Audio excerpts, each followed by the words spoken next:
होली में बीजेपी खेल सकती है बहुत बड़ी खेल।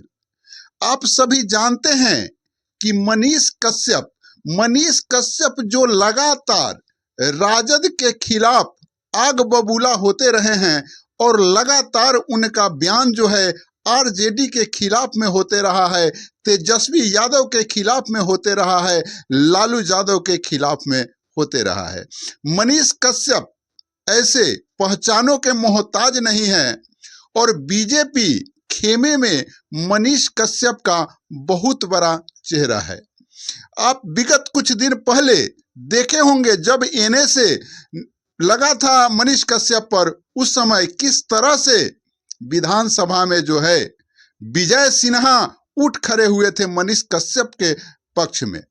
तो मनीष कश्यप का कहीं ना कहीं से बीजेपी में एक लॉबी काम करता है, ये किसी से छिपा नहीं है।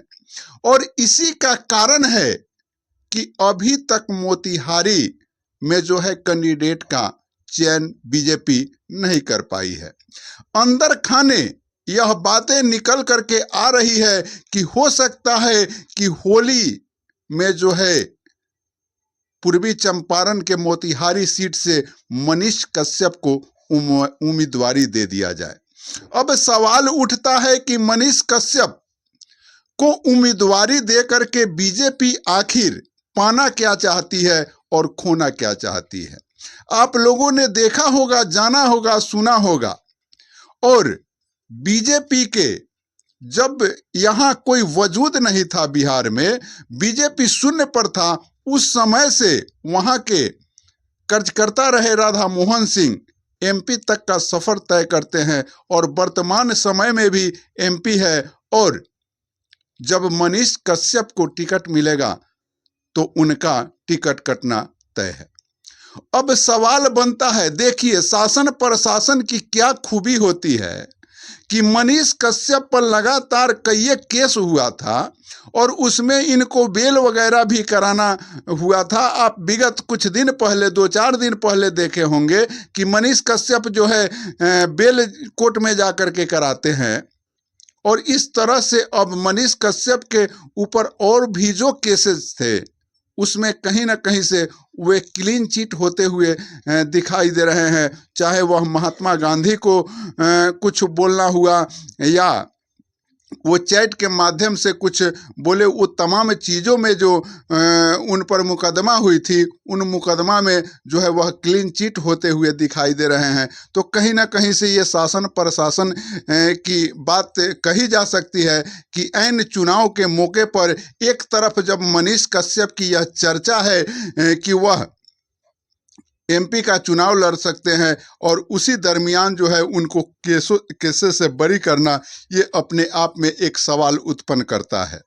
अब बड़ी बात यह है कि मनीष कश्यप पार्लियामेंट सदस्य बनने का एक ख्वाब, एक इच्छा पाले हैं और ये बार बार कहते हैं कि मैं चिल्लाते रहूंगा और जनता का हक दिलाते रहूंगा।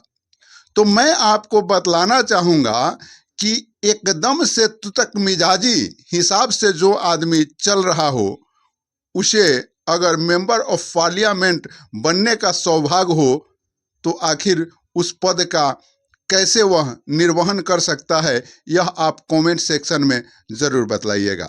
मैं अपने चैनल पर 1-2 वीडियो ऐसा डाला है जिसपे हमेशा आप देखेंगे कि कोई भी व्यक्ति अगर तेजस्वी यादव के बारे में सवाल कर दे तो एकदम से वे व्याकुल हो जाते हैं, एकदम से वे आग बबूला हो जाते हैं। और यह नेता का कहीं से गुण नहीं है। और एक बार ही मेंबर ऑफ पार्लियामेंट बन करके और जाना, अगर बीजेपी से टिकट उनको मिल जाती है, जैसा कि अंदर खाने से चर्चा हो रही है, और वो ये ऐलान भी कर चुके हैं कि अगर बीजेपी हमें टिकट नहीं देती है या कोई भी पार्टी हमें टिकट नहीं देती है फिर भी हम चुनाव लड़ेंगे। तो आखिर यह क्या है? ऐसे तो कुछ भी लोग बोलते रहते हैं, लेकिन यह बड़ी बात है कि यह अंदर खाने से रिपोर्टें आई है कि कहीं ना कहीं से मनीष कश्यप के नामों की चर्चा जो है बीजेपी खेमे में हो रही है। उच्च स्तरीय बैठक में भी बीजेपी मनीष कश्यप की चर्चा चला रहे हैं कि कहीं ना कहीं से मनीष कश्यप का जो लॉबी है, मनीष कश्यप को जो सपोर्ट करने वाले लोग हैं, वो कहीं ना कहीं से मनीष कश्यप का बात चला रहे हैं। तो चलाना भी स्वाभाविक इसलिए है कि आज के डेट में जो है 80 लाख फ्रेंड लिए घूम रहे मनीष कश्यप, तो अपने आप में एक नेता से कम नहीं है।